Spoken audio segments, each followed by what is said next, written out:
एक बहुत ही सुंदर गांव था जिसमें कई लोग प्रेम और मोहब्बत से रहते थे। एक औरत बाहर से आकर बहुत बड़ा बंगला बनाकर उसमें रहने लगती है। वह औरत देखने में बहुत ही खूबसूरत थी, साथ ही दिल की भी बहुत अच्छी थी। वह गरीबों की भी मदद किया करती थी। उसका नाम सरिता था, लेकिन लोगों ने उसका नाम परी रख दिया था। पड़ोस ही में चमन नाम का एक आदमी रहता था जो बहुत ही गरीब था। उसके घर उसकी बेटी की शादी थी। चमन परी के घर जाता है, दरवाजे की कुंडी खिटखिटाता है। अरे चमन, सुबह सुबह क्या हुआ? अरे परी जी, क्या आप मेरी थोड़ी सी मदद कर सकते हैं? बताओ चमन जी, अगर मुझसे हो सकेगी तो जरूर मैं आपकी मदद करूंगी। परी जी, मेरी बेटी की शादी है। मेरी बेटी के लिए कपड़े और कुछ शादी की चीजें लाने की जरूरत है, लेकिन मेरे पास पैसे नहीं है। महेश पैसे तो दे रहा है, लेकिन बहुत ज्यादा ब्याज पर दे रहा है। इतना मैं कैसे वापस दे पाऊंगा? बस पैसों की जरूरत है, लो ले जाओ ये पैसे। और भी जरूरत पड़े तो फिर भी ले जाना, और जब आपके पास पैसे आ जाए तो मुझे वापस कर देना। चमन पैसे लेकर अपने घर चला जाता है। परी लोगों की मदद करने में पीछे नहीं हटती थी, लोगों की भरपूर मदद किया करती थी। लेकिन एक बात में वह मदद नहीं कर पा रही थी। उसी गांव में नदी के किनारे आए दिन लाश मिला करती थी। अरे ये हो क्या रहा है? हर 2 दिन पर हमें यहाँ से लाश मिलती है। हमें इसका जल्दी पता लगाना होगा। सारे लोग जमा होते हैं। थोड़ी देर बाद सारे लोग चले जाते हैं। फिर अगली रात एक आदमी सड़क से गुजरता है। भैया, अरे भैया मेरी तरफ देखो तो। डर क्यों रहे हो? मुझे तो आपकी मदद चाहिए। इधर तो आइए। नहीं, हम किसी की मदद नहीं करते हैं। मुझे घर जाने दीजिए। अरे मुझे घर जाने दीजिए।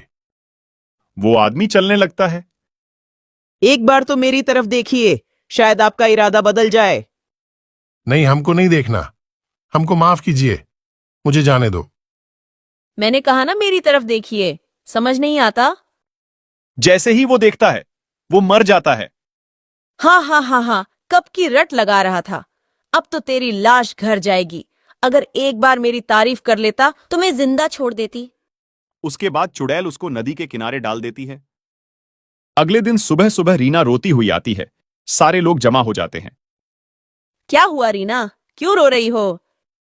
मेरे पति महेश रात को घर नहीं आए। चलो हम उस नदी के पास जाकर देखते हैं। सारे लोग नदी के पास जाते हैं। साथ में परी भी आती है। अरे महेश को किसने मारा? मुझे तो लगता है कोई हमारे गांव को नुकसान करने के लिए ये सब कर रहा है, ताकि लोग गांव छोड़कर चले जाएं। जल्दी उसका पता लगाना होगा। अरे अब मैं छोड़ूंगा नहीं। मैं पता लगाकर रहूंगा कि यह सारा कौन कर रहा है। अगले दिन राहुल गांव के रास्ते निकलता है। तभी आवाज आती है। एक बात सुनो। सुनो भैया, क्या आप मेरी मदद कर सकते हैं? कौन है तू? इससे क्या फर्क पड़ता है कौन हूं मैं? अच्छा, तुम ही हो जो लोगों को मार डालती हो। हाँ हाँ हाँ, मैं ही हूं जो लोगों को मार रही हूं। तुम क्या कर लोगे? आज तो तुम्हारी बारी है। हा हा हा हा हा। अरे नहीं, मुझे पता नहीं था कि तुम एक चुड़ैल हो। मुझे छोड़ दो। तुम्हें लोगों के साथ जो करना है करो। मुझे छोड़ दो। अब तू जिंदा नहीं जाएगा।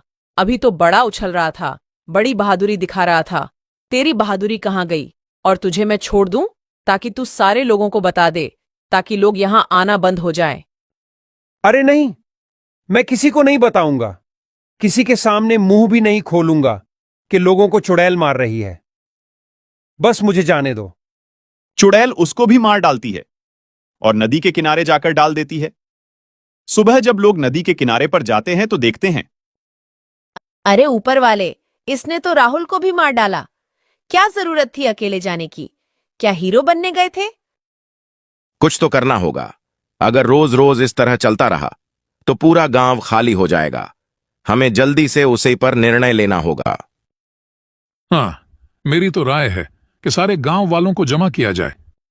उसके बाद सारे गांव वालों को जमा किया जाता है।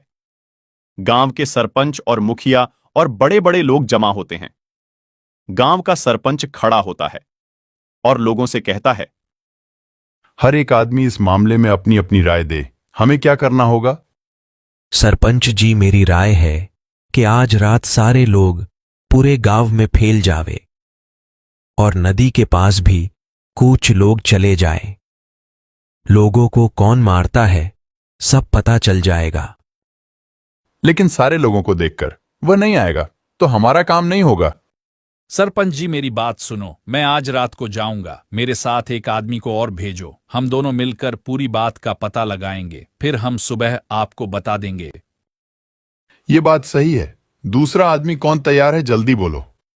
तो एक आदमी खड़ा होता है जिसका नाम प्रकाश होता है। सरपंच जी, मैं जाऊंगा। लोग अपने घरों पर चले जाते हैं। जैसे ही रात होती है तो प्रकाश और मोनू दोनों गांव से निकलकर सड़क के करीब जाते हैं। वहां से दोनों अलग अलग हो जाते हैं। जैसे ही प्रकाश थोड़ा आगे जाता है तो आवाज आती है, अरे सुनो, मेरी तरफ एक बार तो देखो। अरे चुड़ैल, तू ही लोगों को मारती है। मैं ही मारती हूँ। आज तेरी बारी है। प्रकाश फौरन वहां से दौड़ता है। प्रकाश फौरन मोनू को बुलाता है। मोनू, जल्दी मेरी तरफ आओ, यहां चुड़ैल रहती है। अरे प्रकाश, क्या हुआ? अरे भाई, देखो उधर दूर, जो अभी औरत नजर आती है वही चुड़ैल बनकर आई थी। चलो उधर जाकर देखते हैं। जैसे ही वह दोनों चुपके से देखते हैं तो प्रकाश कहता है, अरे ये तो परी है, परी। ये दोनों आदमी भागकर गांव आ जाते हैं। फिर वह दोनों अपने अपने घर चले जाते हैं। जैसे ही सुबह होती है वह दोनों सरपंच के पास जाते हैं। फिर सारी बात सरपंच को बताते हैं। फिर सरपंच गांव के कई लोगों को लेकर परी के घर जाते हैं। सारे लोग और सरपंच परी के घर जाकर दरवाजा खिटखिटाते हैं। परी बाहर नहीं आती।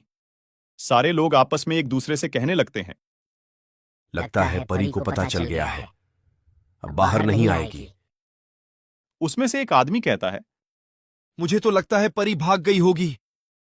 सारे लोग शोर करने लगते हैं, जिसकी आवाज सुनकर परी घर का दरवाजा खोलकर बाहर आती है। अरे सारे गांव वाले मेरे घर क्यों आए हो? क्या हुआ है? कोई जरूरत है क्या?